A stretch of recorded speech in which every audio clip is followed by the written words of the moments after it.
Today we're going to be making these wooden bowls and plates inspired by delicious and dungeon dinnerware, as well as a dungeon floor for our final photo shoot. First we start off with some dark brown, light brown, cream, and orange colored clays. To get most of these colors, I just mixed some of my existing clay colors in different proportions until I arrived at some woodsy colors I like. You can also include more wood tone color variations here as well and get a similar result, but I just started with these 4 colors since it worked well the first time I tried it. The next step is pulling off little pieces of each color clay and spreading them out randomly onto a small non-stick surface because you'll want to be able to remove it easily from your surface when you're done. I'm just using a Ziploc bag here because it's what I had on hand and because my cutting mat is not non-stick. Alternatively, you can probably use something like a flexible silicone mat for this as well. So I spread out the colors, trying not to leave too many gaps in between them, since my end goal is essentially a sheet of scrap clay. Once I have my sheet of random clay scraps with no holes in it, I lift it off my surface and run it through my pasta roller. Also linked below is the video tutorial I followed for making a wood grain pattern in clay. I added some of my own tweaks to the original process, but I definitely recommend watching her tutorial as well. So this is what it looks like after I run it through my pasta roller a few times. Then I set it down on my non-stick surface and roll it up into a cinnamon roll. You're gonna hear me say pasta roller a lot, but just pretend I'm saying clay roller because that's what I'm actually using. Lots of people use a pasta rolling machine for their clay rolling needs, so I've got pasta on the brain. I said pasta too many times, so now I need to eat pasta, excuse me. Since the next major step will involve cutting this cylinder into smaller coins, I need to put this thing in the freezer for a few minutes so that when I cut it, it doesn't become a smushy mess. Here I'm adding some cutting guidelines so that I know where to cut as soon as I take it out of the freezer. Now that my cinnamon roll is done chilling in the freezer for a few minutes, it's time to quickly cut it before it softens again. Oh my goodness, look at those beautiful cinnamon roll coins. Next, we want to arrange the cinnamon coins into a grid of sorts. In this case, it's a 3x2 grid, but depending on how much clay you start with and how small you make the original cinnamon roll, you can make any size grid you want as long as it isn't wider than your pasta roller.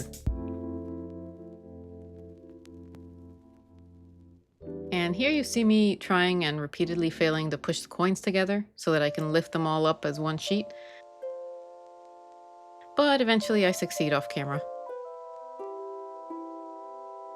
And this is what it looks like after being rolled through my pasta roller once and then being folded and rolled through a second time. This is my clay sheet after being rolled a few more times through the pasta roller.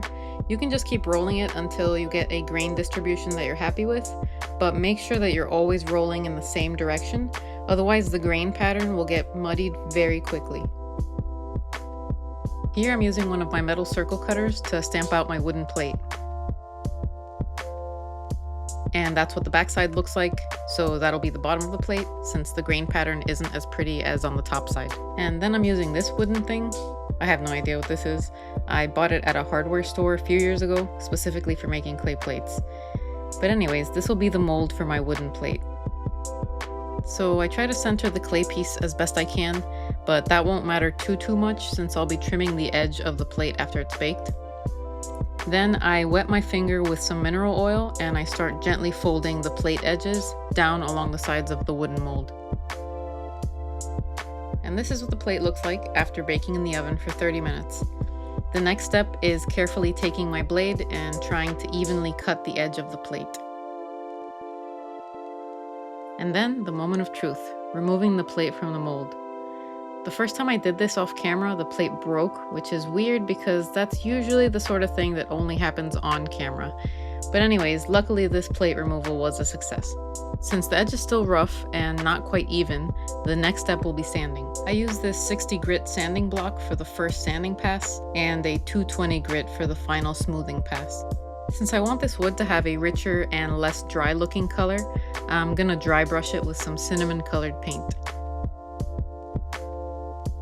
Beautiful. And the final step after letting the paint dry is varnishing it with an acrylic matte or satin varnish. I tried both varnishes on separate plates and I actually prefer the satin finish because it gives the wood a more polished look. For the wooden bowls, I'm going to use this smaller circle cutter. but instead of using it to cut a circle, I'm going to wrap the clay around it. So here I'm wrapping the clay around the circle cutter, trimming off the excess, and smoothing out the seam. After it's baked in the oven for 20 minutes and cooled off, I wrap the clay in washi tape. This tape will serve as my guidelines for cutting my bowl shape evenly.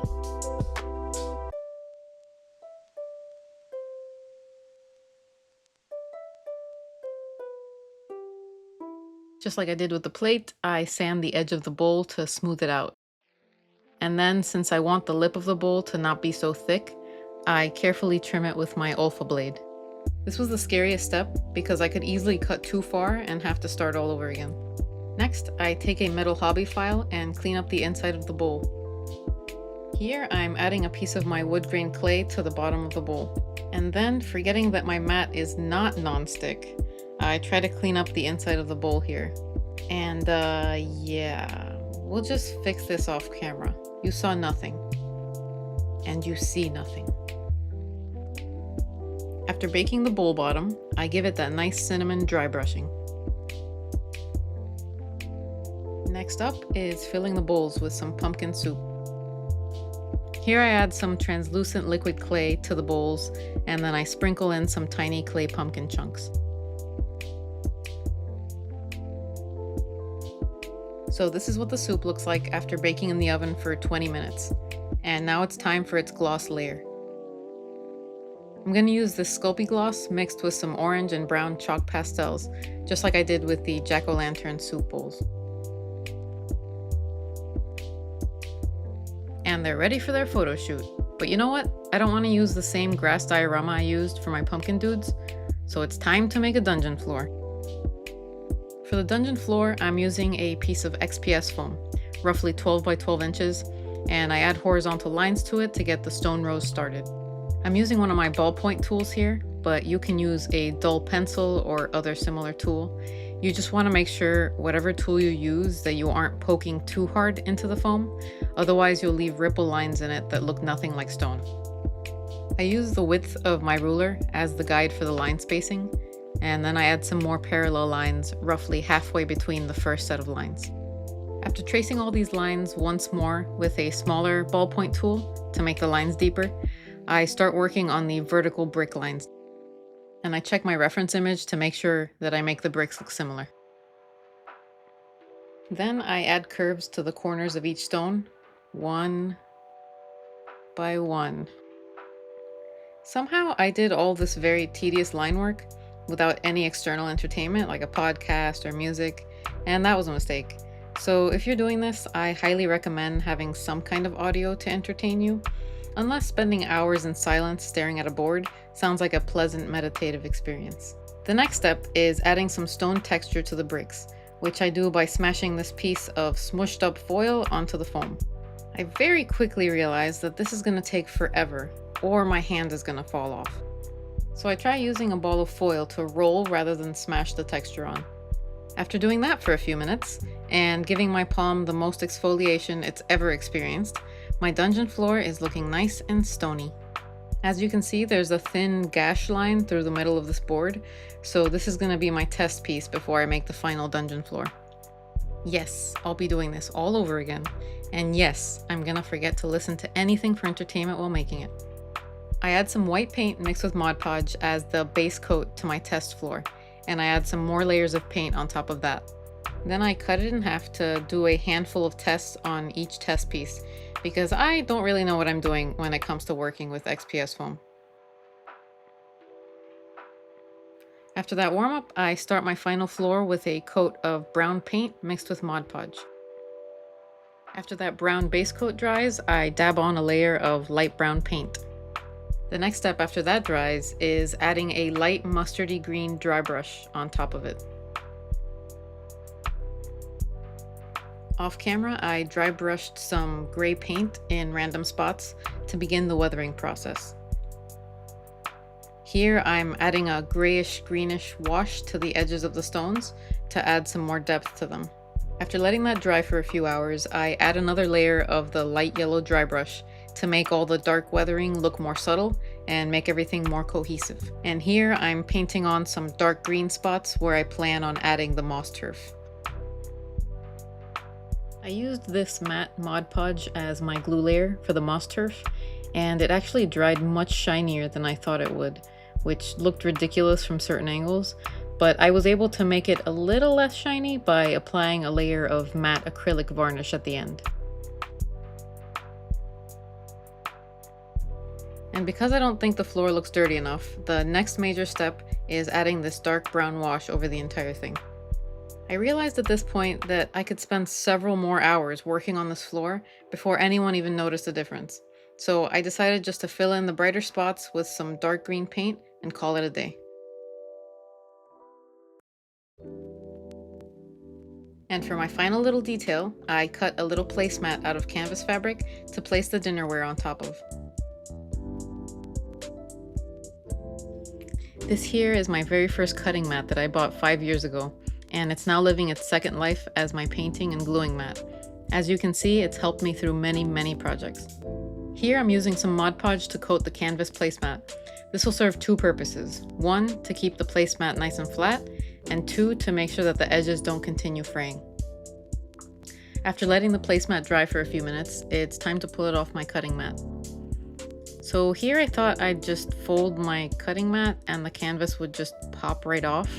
I'm not sure why I thought that. I mean, Mod Podge is a glue.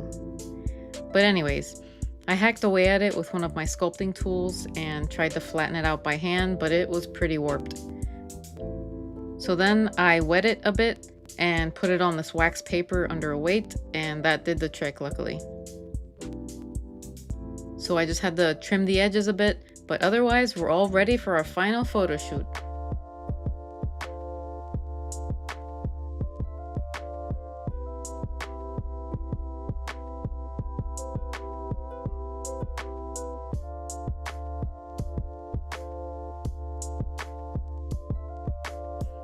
I hope you enjoyed my second Delicious and Dungeon inspired build.